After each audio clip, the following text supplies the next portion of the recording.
오늘은 종려주일입니다. 종려주일 무슨 말이냐라고 하면 2000년 전이죠. 이제 약 2000년 전에 오늘 예수님께서 이제 나귀를 타고 이제 예루살렘에 입성하는 날입니다. 그리고 우리가 오늘 본 것처럼 많은 예루살렘의 유대 민족들은 종려나무 가지를 흔들면서 이제 예수님을 환영하는 장면이 나오죠. 그래서 오늘을 이제 종려주일이라고 하고 오늘날 이제 교회뿐만 아니라 이제는 여러 가지 이제 기독교 국가에서는 이제 종려주일하고 그리고 오늘을 시작으로 한 주간 이제 고난주일로 이제 기념하면서 이제 우리가 살아갑니다. 그래서 내일부터는 이제 고난주간, 즉 예수님의 십자가의 고난을 기념하는 이제 한 주가 시작되시죠. 그래서 오늘은 종려주일을 기념하며 말씀을 전하고 우리는 이제 한 주 동안 예수님의 십자가를 이제 다른 날보다는 좀 더 깊이 이제 묵상하며 그 예수님의 그 은혜와 그 감사를 하는 우리가 그 시간을 가졌으면 좋겠습니다. 굳이 우리가 예수님의 어떤 국가들은 예수님의 그 코스프레를 하고 막 그런 국가도 있고요. 가끔은 이제는 금식을 하는 분들도 있습니다. 여러분들은 그것은 금식 같은 경우는 하나님이 여러분들을 마음에 주시면 하실 수도 있고 그렇지 않으면 여러분들이 그것을 여러분들이 기념을 하면서 그냥 예수님의 은혜에 그 감사하는 그런 한 주가 되었으면 좋겠습니다. 굳이 금식은 안 하시더라도요. 말씀을 전하겠습니다. 첫 번째입니다. 죄송합니다. 여러분들, 복음이 무엇일까요? 제가 여러분들이 알고 있는 그 복음에 대한 내용은 다 알고 있습니다. 저도 알고 있고 여러분들도 알고 있죠. 그런데 오늘 성경에서 쓰여진 이 복음이란 그 단어 자체의 의미는 원어로 이렇게 해석을 하면요. 여러분들도 간혹 들어보신 단어일 겁니다. 유한겔리온이라는 이제 단어를 사용하는데요. 이 단어는 소식을 전한다는 뜻의 앙겔로스와 기쁨을 뜻하는 유라는 단어가 합친 단어입니다. 따라서 복음은 기쁨을 주는 소식이라는 그 의미를 가지죠. 근데 이 단어는 이제 성경에는 되게 많이 쓰였는데 사실 이 단어는 성경에만 쓰인 종교적 단어는 아니라는 것입니다. 그럼 이 단어의 쓰임새는 무엇이었을까요? 그리고 왜 복음서뿐만 아니라 성경의 곳곳에서는 이 단어를 이제 복음이라고 써졌을까요? 당시 이 단어는 흔한 소식이 아니라 역사와 삶의 흐름을 바꿔놓는 큰 소식을 전하는 것을 이제 의미를 했습니다. 다시 말해, 내가 어떤 소식, 어떤 이제 소식을 듣는 정도의 의미가 아니라 이 소식을 들음으로써 우리 인생이 바뀌어지는, 내 인생뿐만 아니라 그 민족과 나라의 인생이 바뀌어지는 그러한 큰 소식을 전하는 그 기쁜 소식을 의미했습니다.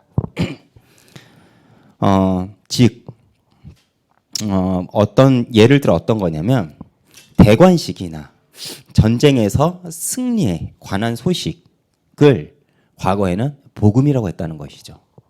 즉 복음은 역사 속에서 발생한 사건을 선언하는 것이었습니다. 그래서 당시 신분을 영원히 변화시키는 이 역사적인 사건이 발생했음을 당신에게 알리는 이제 선언이었죠. 바로 이 부분에서 성경이 유한겔리온, 다시 말해서 복음이라는 단어를 왜 사용했고 더 나아가 기독교와 다른 종교의 결정적인 차이를 우리는 여기서 발견할 수 있습니다. 여러분들, 우리가 종교라고 하죠. 그러면 종교의 본질은 무엇일까요? 종교의 본질은 조언이지만 기독교의 본질은 이제 소식이라는 것이죠. 종교는 일방적으로 내가 말하는 것입니다. 그 어떤 것. 그렇지만 복음이라는 것은 뭐냐면 아무 힘도 없는 무방비한 내 상태에서 우리에게 일방적으로 좋은 소식을, 기쁜 소식을 우리에게 전달해 주었다는 것입니다. 그래서 종교는 어떤 메시지를 우리에게 주죠? 너가 잘 살기를 원하니? 그럼 이렇게 해. 너가 축복받기를 원해? 그럼 이렇게 살아. 이렇게 살면 복 받고 저렇게 살면 벌을 받아. 이렇게 하면 천국 가고 저렇게 하면 지옥 가고. 이것이 사실 우리가 살고 있는 세상 안에서 움직이는 공식이죠. 그렇지 않을까요? Give and take. 그런데 중요한 것은 뭐냐라고 하면 오늘날 우리의 삶 속에서도 이런 많은 종교적 요소들이 들어와 있다는 것입니다. 여러분들, 우리의 신앙을 한번 살펴보시기 바라겠습니다. 사실 저도 이 영역에서 벗어날 수는 없습니다. 왜 벗어날 수는 없냐라고 하면요, 저도 죄에 여전히 반응하는 연약한 인간이기 때문에 그렇고, 그렇기 때문에 저도 여전히 종교적 속성이 가지고 있는 연약한 인간이기 때문에 그렇습니다. 그래서 우리가 왜 오늘 성찬을 한 그 의미가 무엇이냐라고 하면 이 종교적 속성 우리가 이 행위로만 잠시나 파괴하기 위해서, 그것을 우리가 기념하고 우리가 어떤 의미를 가지고 어떤 구원을 받고 이 복음이 무엇인지 우리가 알기 위해서입니다. 그런데 지금 세상 종교적 공식에서는 바로 이 요소들이 있다는 것이죠. 그런데 한 가지 부르심만 굉장히 특이한 부르심이 있습니다. 그 부르심이 무엇이죠? 바로 복음, 기쁜 소식이라는 것이죠. 복음은 이 세상의 모든 공식의 저주를 파괴하는 하나님의 능력을 우리에게 소개하고 있죠. 그래서 예수님을 자신을 바라보라고 우리에게 강력하게 요구하고 계시는 것입니다. 히브리서 12장 2절, 우리가 너무나도 잘 알고 있는 말씀이죠. 믿음의 주여 너를 온전케 하시는 이인 그분을 바라보라. 누구든지 믿고 바라보는 자는 구원을 얻으리라. 아멘입니까? 제가 이 성경 구절을 굉장히 좋아합니다. 얼마나 좋아하냐면 이 성경 말씀을 근거로 제 딸의 이름을 지었거든요.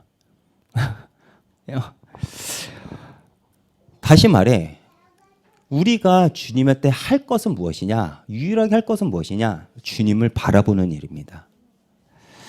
주님은 자신이 하지 않는 것을 사실 우리에게 요구하지 않으시죠. 우리가 사실 신앙생활 벅찹니다. 벅차고 어렵죠. 그런데 우리가 한 가지 기억해야 될 것은 무엇이냐라고 하면 주님은 당신이 하지 않은 것을 우리에게 한 번도 요구하지 않았다는 것입니다. 사실 우리가 예수님의 일평생을 우리가 성경을 통해서 우리가 확인할 수 있는 것은 무엇이냐라고 하면 일평생 예수님은 하나님을 바라봤다는 것입니다. 하나님의 뜻을 기다렸고요. 하나님의 말씀에 순종을 했고요. 하나님의 말씀에 따라 그 길을 죽기까지 순종을 했다는 것입니다. 그래서 예수가 먼저 구원의 길을 내셨고 그 권세에 동참하도록 우리를 초청하시는 것이죠.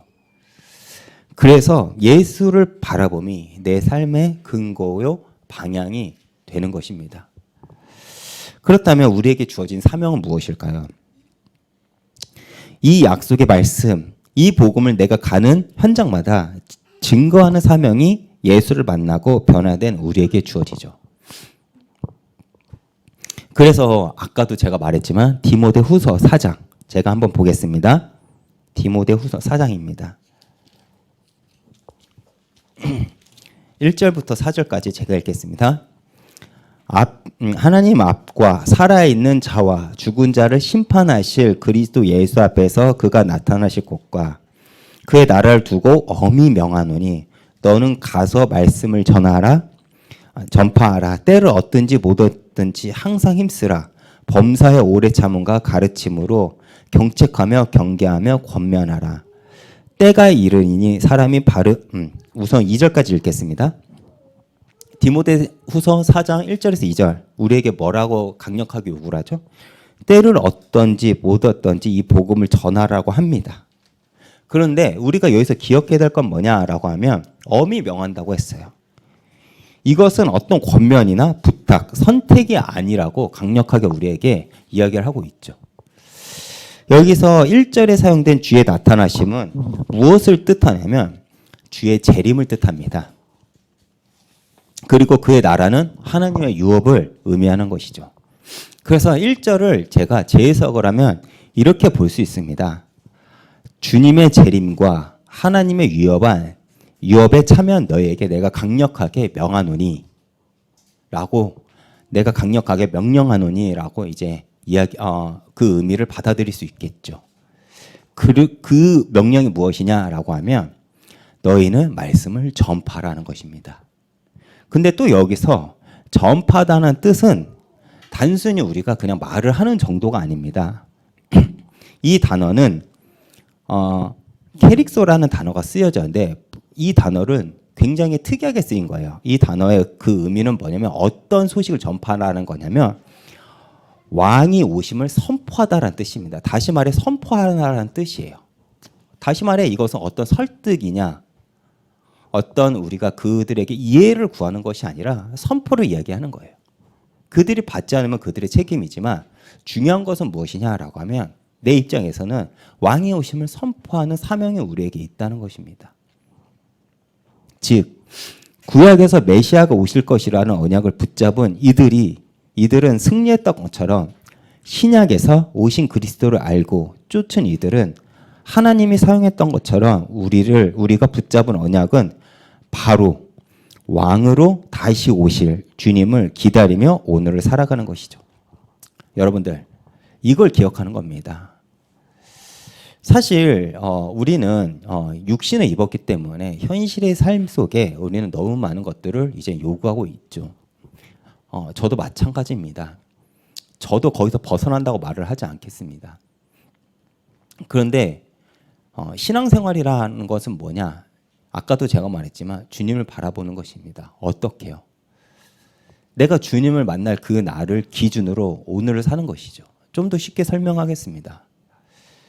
주님이 우리가 주님 앞에 갔을 때 주님이 우리에게 이렇게 한번 물어보실 것입니다. 너 뭐 하다 왔어?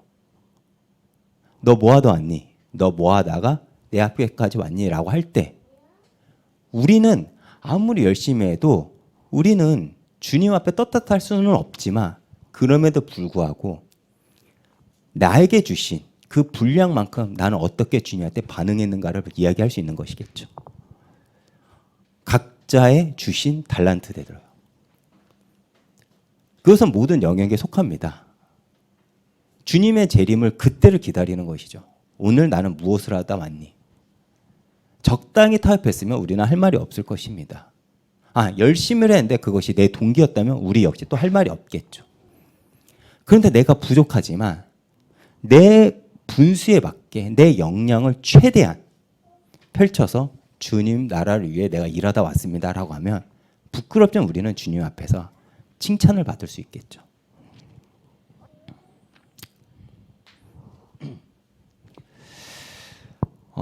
다시 돌아가 우리가 왜 주님 오실 것을 우리가 놓치고 사냐라고 하면 우리의 관심은 예수님이 다시 오심을 기다리는 것이 아니라 내 삶에만 집중되어 있기 때문에 그렇습니다. 그래서 때를 얻든지 못 얻든지 복음을 선포하라고 우리에게 명령하시는 것이죠. 왜 그렇죠? 내가 복음을 선포하는 것이 내 삶의 우선순위고 사명이 된다면 기준이 바뀌겠죠. 내 삶을 얘기하는 것이 아니라 내가 복음을 전하기 위해서 나는 내 삶을 먼저 정돈하는 것부터 우리는 그 삶을 살아갈 수 있지 않겠습니까? 그런데 우리가 복음을 선포했을 때 세상은 우리에게 어떻게 반응을 할까요? 제가 아까 읽으려다가 3절과 4절을 읽어보겠습니다. 때가 이르리니 사람들이 바른 교훈을 받지 아니하며 귀가 가려워 자기의 사역을 따를 스승을 많이 두고 또 그 귀를 진리에 돌이켜 허탄한 이야기를 따르리라.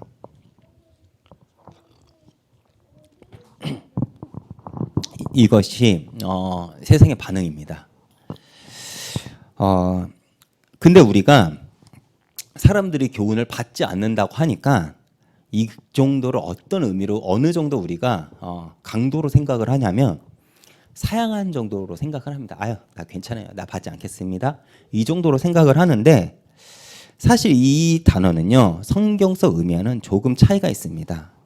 성경서 의미는 어떤 거냐면 우리가 왕이 오심을 선포를 했을 때 사람들의 반응이 뭐냐라고 하면 정확한 의미는 때가 이르면 사람들이 진리를 견디지 못하나니라는 의미가 좀 더 정확하다고 우리는 볼 수 있습니다. 즉 우리가 진리를 선포하면 많은 사람들이 그 진리에 거부감을 가지고 더 나아가 견디지 못하는 때가 온다는 것입니다. 오늘날 세상과 너무 비슷하지 않습니까? 그렇죠. 그러면서 세상 사람들이 선택을 하는 것이 무엇이냐라고 하면 자기의 사역을 채우기에 많은 스승을 둔다고 합니다. 즉 세상을 자기 중심적으로 반응하는 때가 온다는 것이죠. 오늘날 시대를 이런 시대라고 이제 철학자들은 표현합니다. 포스트 모더니즘 시대.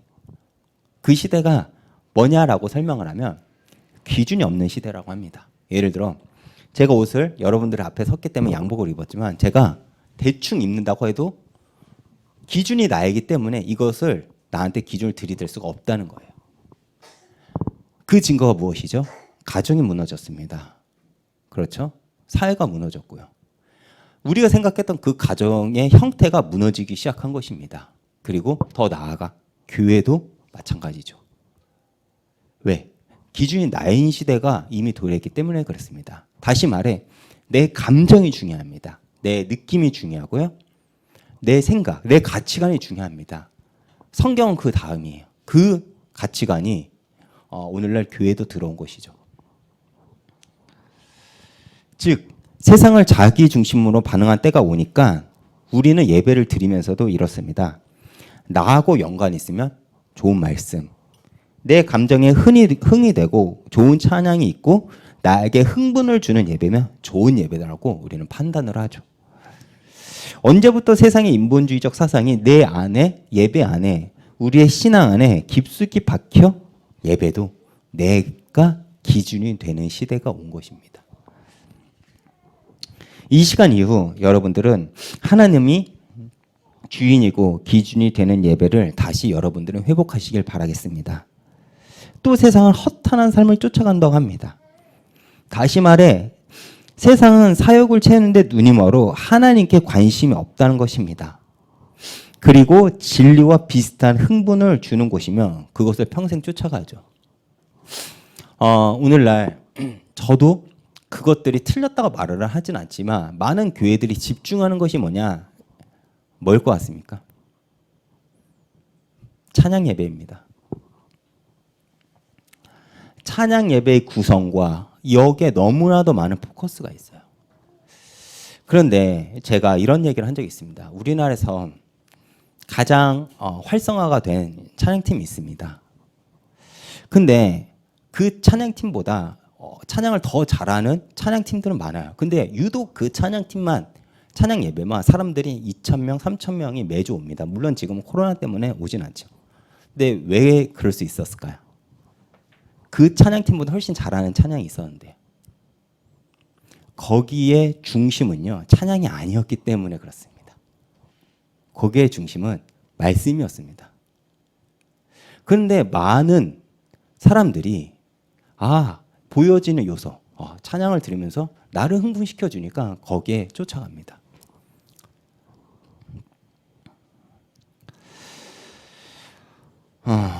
그리고 많은 사람들 왜 이단에 빠지죠? 여러분들 우리가 간증을 많이 하죠. 어떤 간증을 합니까? 내가 이렇게 해서 이러한 삶을 얻었습니다. 이러한 건강을 얻었고요. 이러한 부를 얻었습니다. 이런 성공을 했습니다. 저는 그걸 틀렸다고 말은 하진 않지만 그것이 기독교에만 있을까요? 한번 여러분들 생각해 보세요. 다른 종교에는 없을까요? 우리가 이단이라 부르는 수많은 이단들 사이에서는 그러한 증거들이 없을까요? 기독교는 시작과 본질이 종교와는 다르다는 것을 여러분들이 알아셔야 된다는 것입니다. 세상은 여전히 우리에게 똑같은 메시지를 주죠. 어떤 메시지죠? 너는 스스로 할 수 있어. 그런데 복음은 그렇게 얘기를 하고 있지 않습니다. 세상은 you can do it. 노력하면 할 수 있어. 이런 얘기를 하죠. 요즘 제가 말씀을 이번 주에 준비하면서 이렇게 머리를 식힐 때마다 봤던 유튜브 영상이 있습니다. 혹시 여러분들 브레이브걸스라고 아십니까? 역주행의 신화죠. 막 많은 사람들이 찬양을 합니다. 그러면서 이제 뭐라고 얘기를 하냐면 버티니까, 노력하면서 버티니까 이런 현상, 보답이 있었습니다. 여러분들 포기하지 마세요. 근데 제가 한번 물어보겠습니다. 진짜 버티면 될까요? 노력하면서? 저는 이 말을 굉장히 부정하는 단어 중 하나인데 뭐냐면 이 세상에서 우리가 이 땅에 살면서 정말 하나는 틀린 말인 것 같습니다. 비진리는 진리를 이기지 못한다라고 얘기를 하죠. 과연 그럴까요? 여러분들, 과연 여러분들 그렇게 생각하십니까? 성경에서는 뭐라고 하냐면 의인이 이 땅에서 의인 대접을 받지 못한다고 합니다. 근데 우리가 가지고 있는 종교적 습성은 무엇이죠? You can do it. 넌 할 수 있어. 라고 얘기를 합니다. 노력하면 할 수 있어. 정말 버텨내면 할 수 있어. 넌 이렇게 하면 행복해질 거야. 저렇게 하면 행복해질 거야. 그래서 불나방정 죽어라 쫓아갑니다. 교회에서도 이런 공식이 있죠. 헌신하면 너 잘 될 거야. 헌금하면 잘 살 거야. 뭐 하면 뭐 할 거야. 아니요. 복음은 그렇게 우리에게 이야기를 하고 있지 않습니다. 복음은 우리 스스로 할 수 없다는 것을 우리에게 선포를 하죠. 그런데 우리가 아무리 노력해도 우리가 왜 기뻐할 수 있는지 아십니까? 못하는데요. 우리가 아무리 노력해도 못 사는 인생을 대신 살아준 이가 바로 계시기 때문에 그렇습니다. 그래서 그분을 바라보라고 하는 겁니다. 그분을 그래서 쫓으라는 것이죠. 그분이 누구십니까? 바로 죄 문제로 죽어야 될 내 대신 십자가에 죽으신 예수 그리스도라는 것이죠. 그리고 이것을 근거로 우리는 죄와 사단의 싸움에서 이길 수가 있는 것입니다. 그런 두 번째입니다. 왕의 십자가죠. 오늘 말씀과 똑같은 제목입니다.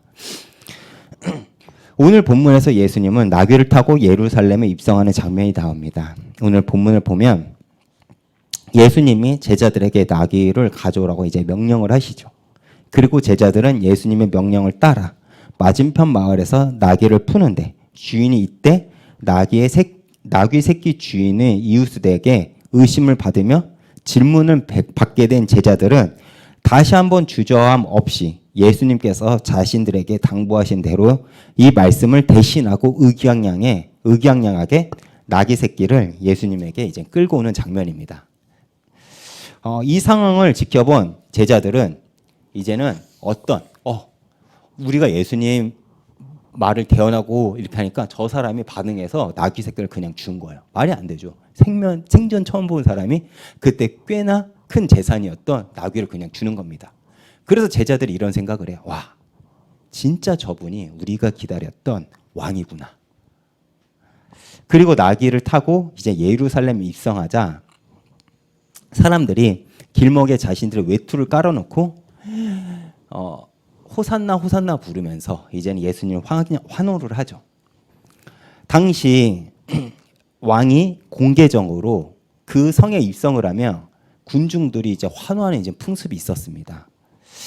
그렇지만 예수님의 예루살렘 입성은 사실 여느 왕과는 이제 차이가 있었죠. 어떤 차이죠? 세상의 왕이 만약에 성으로 내가 군중들 앞으로 입성을 한다라고 하면 나귀를 타지는 않겠죠.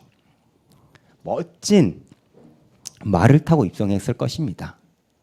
그것이 누구도 범죄 못할 이제 왕의 모습이죠. 그렇죠? 그런데 예수님은 이제 나귀를 타고 입성하셨습니다. 왜 그랬을까요?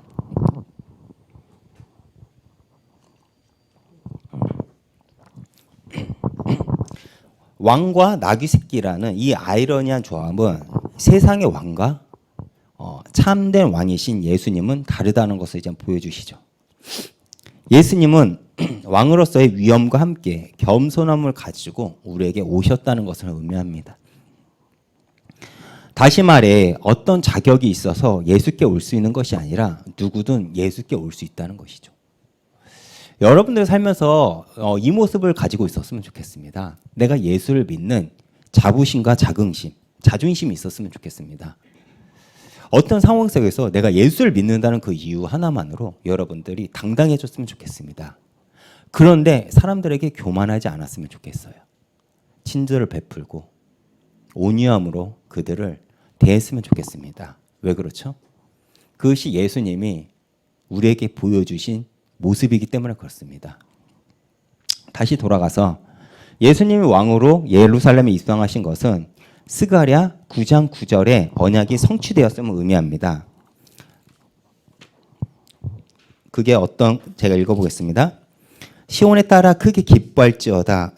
예루살렘에 따라 즐거이 부를지어다. 보라 내 왕이 내게 임하시나니 그의 공의로우시며 구원을 베푸시며 겸손하여서 나귀를 타시나니 나귀의 작은 것 곧 나귀 새끼니라 라고 했습니다. 무슨 말이죠? 내가 메시아야라는 것을 공개적으로 선포하신 것이죠. 만약에 구약의 율법학자들이 이것을 정말 깊이 알았다면 예수님을 메시아라고 이때라도 깨달았을 것입니다. 예수님이 굳이 나귀 새끼를 선택한 이유는 뭐냐면 이 말씀이 근거이기 때문에 그렇습니다. 그런데 왜 그렇게 제자들과 군중들은 예수님을 왕으로 환호했을까요? 당시 시대를 보면 이스라엘은 로마의 오랜 압제를 받던 시기입니다. 그래서 그들이 기다린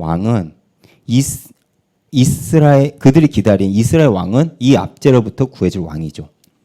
그런데 예루살렘에 입성하셔서 예수님께서 가장 먼저 할 일이 무엇이죠? 한 일이요. 자신이 주인인 성전에 가셔서 성전을 깨끗하게 하는 작업부터 이제 시작을 하십니다.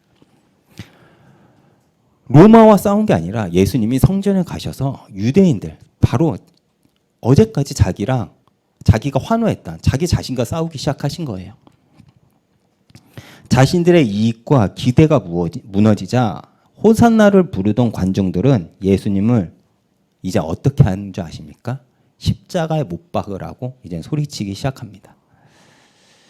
아이러니하게 이것은 우리의 신앙과 너무 많이 닮았죠.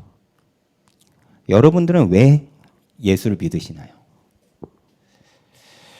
많은 사람들이 교회를 떠나면서 이런 얘기를 합니다. 여러 가지 이유로 실망했다고요. 저는 그거를 뭐라고 하지 않습니다. 교회가 잘못된 방향으로 간다면 교회를 떠나는 것은 당연하죠. 그런데 많은 이들이 내 동기에 충족되지 않아서 떠나는 경우들이 있습니다. 더 나아가 신앙을 버리는 일도 있죠. 그들의 이야기를 잘 살펴보면 내가 원하는 것을 들어주지 않았다는 것입니다. 어떤 공식이죠? 종교의 공식입니다. 종교의 공식이죠. 여러분들, 나는 예수를 못 박았지 않았다고 여러분들 자부하십니까? 제가 좋아하는 찬양 중 하나 있습니다. 어노인팅에 내가 예수를 십자가에 못 박았습니다 라는 찬양이 있습니다. 근데 그 찬양의 중간 부분에 그 찬양 인도자의 그 고백이 하나 나왔는데, 어렸을 때부터 굉장히 열심히 신앙생활을 하고 찬양 인도자로서 인정을 받았으니까 그 찬양 인도자가 생각한 것이 나는 예수님을 십자가에 못 박아지 않았어 라고 생각을 했다고 합니다. 그러면서 십자가를 보는데 회개가 나왔다는 것이죠. 저도 여기에 충분히 공감을 합니다. 나 역시도 예수님을 십자가에 못 박았구나. 여러분들은 여러분들 신앙에 자신하십니까? 저는 자신할 수가 없습니다. 내가 아무리 이렇게 살고 아무리 남들보다 도덕전 그 기준에서 높게 산다고 해도 내가 예수님을 십자가에 못 박았지 않았다라고 자부할 수는 저는 없다는 것이죠. 우리가 내가 원하는 응답을 하고 내가 닥친 문제를 해결하려고 혹시 우리는 예수를 찾지 않으신가요? 물론 그것이 처음 예수를 믿는 이유와 근거는 될 수 있습니다. 그런데 여전히 내가 그 신앙을 찾고 있다. 감히 말하겠습니다. 여기부터 여러분들 다시 출발했으면 좋겠습니다. 내가 구원을 받았는가? 왜 그렇죠? 내가 예수와 함께 내가 예수를 통해서 구원을 받았다는 것은 내가 예수의 운명 속으로 들어가는 것이기 때문에 그렇습니다. 다시 말해 십자가까지 거기 안에 포함되어 있다는 것이죠. 그렇다면 십자가의 아이러니입니다. 당시 십자가는 여러분들도 알다시피 죄수 중에 가장 흉악한 죄수들이 받는 형벌이었죠. 그런데 왕이 십자가의 형벌을 감히 받을 수 있을까요? 없습니다. 그렇지만 십자가는 왕의 입성과는 너무 또 다른 예언의 성취이죠. 이사야서 53장 5절 보면 이렇게 나와 있습니다. 그가 찔림은 우리의 허물 때문이요 그의 상함은 우리의 죄악 때문이라. 그가 징계를 받음으로 우리는 평화를 누리고 그가 채찍에 맞음으로 우리는 나음을 받았노라 라고 했습니다. 또 스가랴 12장 10절에서 11절은 이렇게 얘기합니다. 내가 다윗의 집과 예루살렘 주민에게 은총과 간구하는 심령을 부어주리니 그들이 그 찌른 바 그를 바라보고 그를 위하여 애통하기를 독자를 위하여 애통하듯 하며 그를 위하여 통곡하기를 장자를 위하여 통곡하듯 하리로다. 그날에 예루살렘이 큰 애통이 있으리니 무깃도 골짜기 하다 들이몸에 있던 애통과 같을 것이니라. 예수님의 예언이 이렇게 애통하대요. 당시 십자가의 길은요. 십자가의 길은 예수님의 순종하심으로 이제 가죠. 왕이 십자가의 길을 간다는 것입니다. 십자가의 아이러니죠. 사실 예수님은 당시인의 권세를 통해 이 십자가의 고통과 고난을 안 받으실 수 있었습니다. 근데 왜 받으셨죠? 다시 스가랴서로 돌아가면서 스가랴서 13장 1절 보면 이렇게 얘기를 합니다. 예수님은 그를 바라보는 모든 믿는 자들의 더러움과 눈물을 씻기기 위해서 그 십자가의 길을 가셨다고 합니다. 그래서 우리 주 예수 그리스도는 하나님의 권위에 굴복해서 십자가의 길을 타인에 의해서가 아닌 자진해서 선택을 하고 걸어가신 것입니다. 왜요? 자신을 바라보는, 아까 제가 말해봤죠. 우리의 역할은 뭐라고요? 주님을 바라보는 거라고 했죠. 그래서 자신을 바라보는 우리를 위해서 십자가 길을 가셨다는 겁니다. 내 뜻이 아닌 아버지의 뜻을 이루기 위해서입니다. 그리고 예수님이 걸어가신 그 길은 단지 당장의 우리 아픔, 문제를 해결하심보다 우리에게 더 큰 기쁨을 주시기 위함의 목적이 있었습니다. 예수님이 부활하심으로 이 땅에는 자신이 참 왕이심을 증거하시고 부활을 근거로 우리에게 왕적 권세를 이제 우리에게 주시죠. 그래서 우리는 예수의 왕적 권세를 통해서 우리는 세상에 담대해질 수가 있는 것입니다. 이것이 예수를 믿는 우리의 명예이며 자랑이라는 것이죠. 그런데 이 왕적 권세를 누리는 길이 아이러니하게 십자가의 길을 통과한 자들에게만 주시는 면류관이라는 사실을 여러분들 잊지 않았으면 좋겠습니다. 그런데 우리는 그게 싫죠. 우리는 이스라엘 군중처럼 당장의 응답만을 원합니다. 그래서 이스라엘처럼 내가 원하는 말씀, 메시지가 나올 때는 우리는 환호하고 열광을 합니다. 그리고 내가 원하는 말씀, 나를 흥분하게 하는 거라면 거기서 눈물도 쏟고 콧물도 쏟고 정말 소리를 치면서 고백은 하지만 그것이 당장 잡히지 않으면 금방 실망해 버리는 것이 우리의 실존적인 신앙의 모습이죠. 그래서 많은 이들이 부활을 경험하지 못하는 것입니다. 그렇다면 십자가의 길은 무엇입니까? 예수님을 따라가는 길만이 참 생명의 길이고 사랑의 길입니다. 사람을 보고 쫓아가건 누구를 쫓아가건 그것은 사실 권력의 길입니다. 그런데 우리는 그 길이 좋죠. 왜 그렇죠? 그것이 편하고 그 길은 내 존재감을 느끼게 하죠. 제가 이런 얘기를 했습니다. 제가 살면서 정말 힘든 일 중 하나가 뭔지 아십니까? 소속감이 없다는 거예요. 그래서 많은 사람들이 소속감을 찾기 위해서 줄을 씁니다. 왜 우리가 막 줄 쓴다고 하잖아요. 누구 라인. 그것이 그 소속감이 나를 대변해 준다고 생각을 하고 그것이 나를 그 자리로 인도한다고 생각하니까 우리가 쫓아가죠. 돈도 마찬가지입니다. 많은 것들이 그래요. 그런데 우리가 왜 그러냐? 그것이 나에게 행복을 가져다 줄 거라고 믿기 때문에 그렇죠. 그런데 우리는 그 길이 좋죠. 왜 그렇죠? 그 길이 편하고 내 존재감을 느끼게 하니까요. 그리고 내게 성취감을 주니까요.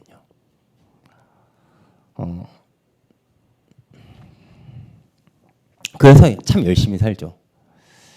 그래서 내가 가진 것들을 자랑합니다. 난 이렇게 해서 열심히 살아서 이런 증거를 얻었어. 뭐 저 같은 목사들은 나는 이렇게 해가지고 뭐 이런 사역을 얻고 이런 증거들을 얻고 현장에서 이런 것들을 봤어.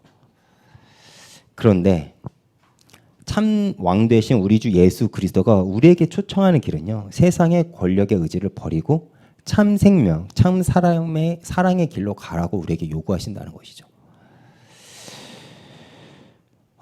그런데 이 길을 내 힘으로 우리가 갈 수 있을까요? 절대 못 갑니다. 내 힘으로 어떻게 한 사람을 사랑할 수 있을까요? 못합니다. 그래서 우리는 예수님이 약속하신 성령을 날마다 우리는 구해야 되는 것이죠. 참 생명의 길, 참 사랑의 길을 끝까지 가는 것은 내 힘이 약하기 때문이 아닙니다. 내 힘이 아니기 때문에 그렇습니다. 예수님께서 십자가를 끝까지 지고 갈 수 있는 것도 하나님께서 사랑을 고백해 주셨기 때문에 예수님도 십자가의 길까지 가신 거예요. 만약에 하나님이 주님을 처음부터 끝까지 외면하셨다면 예수님도 인간의 육신에 연약함을 가지고 있기 때문에 벅찼겠죠. 그래서 내가 너를 사랑하노라, 내가 너를 기뻐하노라. 우리가 예수님을 만났을 때 예수님께서 우리에게 뭐라고 말씀하실까요? 똑같이 말씀하실 것입니다. 내가 너를 사랑한다. 내가 네 존재 자체를 기뻐한다. 그러면 그 얘기를 어디에서 말씀하실까요? 죄송하지만 이 말씀은요, 십자가에서만이 우리가 들을 수 있다는 것입니다. 그래서 우리는 그분의 사랑에 빚진 자로 십자가의 길을 감히 걸어가는 것입니다. 그럼 교회의 본질은 무엇일까요? 사실 나라고 하는 자는 사실 쇳덩어리입니다. 여러분 한번 생각해 보세요. 여러분들의 고민이 무엇인가요? 지금 여러분들 가지고 있는 고민이요. 저는 솔직히 교회는 아닌 것 같습니다. 복음도 아닌 것 같습니다. 먹고 마시는 것 같습니다. 무엇을 먹을까? 무엇을 마실까? 무엇을 입을까가 사실 제 고민의 본질입니다. 이럴 때 제 자아는 쇳덩어리죠. 저는 여러분들이 저랑 크게 다르지 않을 거라고 생각을 합니다. 사실 이런 것들은 고쳐서 쓸 것이 아닙니다. 여러분, 물에 잉크가 한 방울만 떨어져도 그 물은 마시지 못합니다. 그렇죠? 그 물에 새물을 좀 탄다고 해도 먹을 수 있는 물이 아니죠. 그런데 예수님께서 하시는 일은 십자가에서 예수님께서 못 박히신 까닭은 우리가 있어야 될 그 자리에 예수님께서 대신 있었다는 것입니다.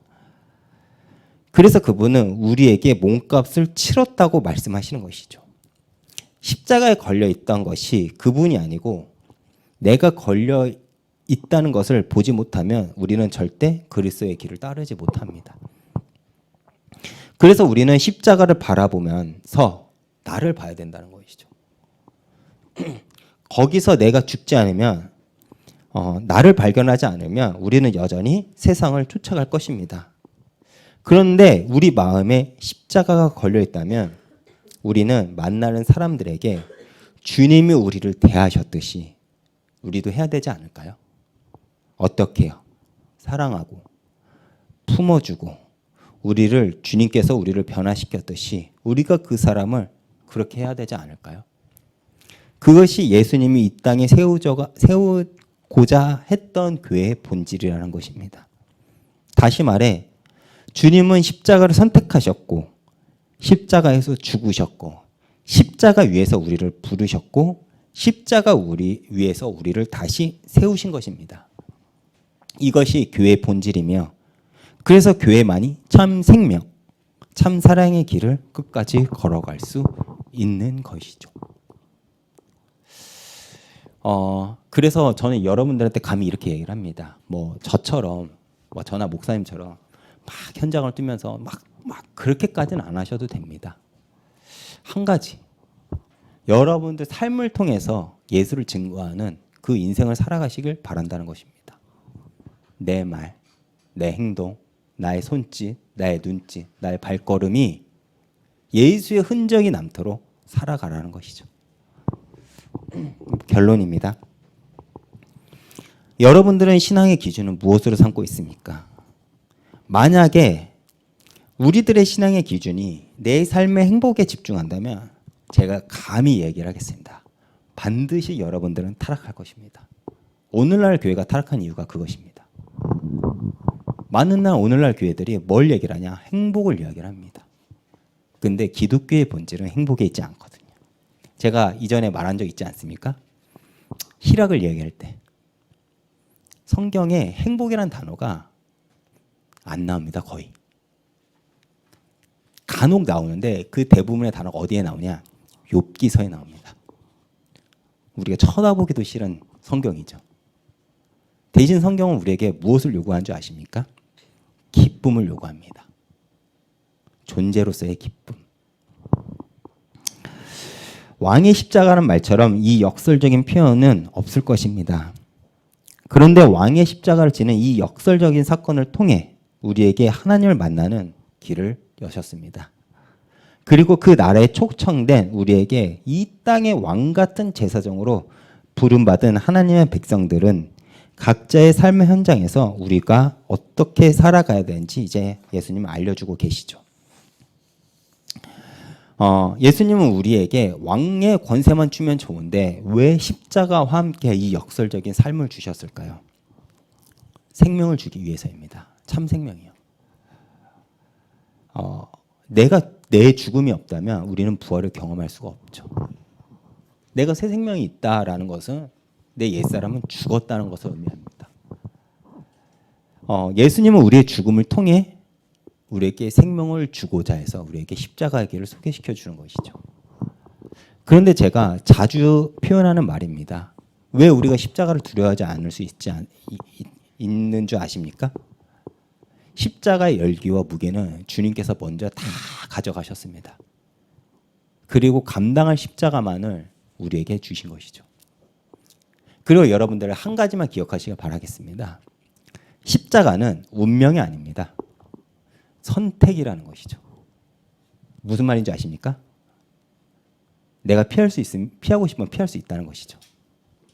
그런데 여러분들 기억하세요. 반드시 그런 사람은 부활을 경험하지 못한다는 것이죠. 하나님의 일하심을 경험하지 못한다는 것입니다.